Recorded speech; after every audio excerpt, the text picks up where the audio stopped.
The anti-Chinese protests have become a direct attack on the Olympics. In London, protesters attacked the flame itself as it was paraded through the city, and on another occasion brought down a children's television presenter who was running with the torch. In several locations, the convoy itself was booed by mostly Tibetan freedom campaigners. The justification for all of it, that the Chinese had failed completely to use the Olympics as a way of improving human rights. Well, the Olympics were politicised in 2001 when the IOC gave the Games to Beijing, because they said at the time that they were taking a bet that by giving the Games to Beijing there would be an improvement in human rights in China. Quite the opposite occurred. The other thing that the Chinese government promised to get the Olympics was that they would allow press freedom.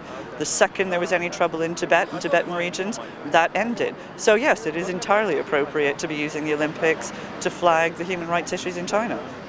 Free Tibet! Free Tibet! What do we want? With such a focus at the moment on the state of democracy in China, ironic perhaps that some Tibetan exiles on the demonstration said it would take months or even years before the images of these protests made it into the media inside Tibet.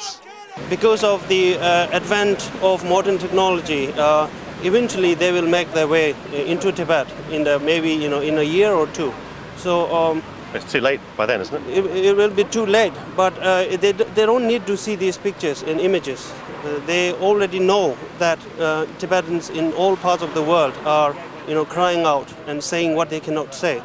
The police presence was enormous, often shielding celebrities and runners carrying the torch, at other times separating out anti-Chinese Tibetan protesters from groups of Chinese people.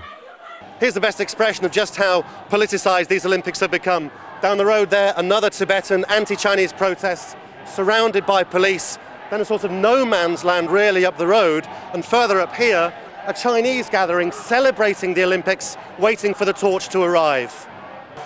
So in the centre of London, the extraordinary scene of the torch moving through, with human rights protesters booing the convoy, and just a few hundred metres away, Chinese expatriates cheering it, while in between the police pounced on anyone threatening the convoy, and the cheerleaders trying to pretend nothing was really wrong.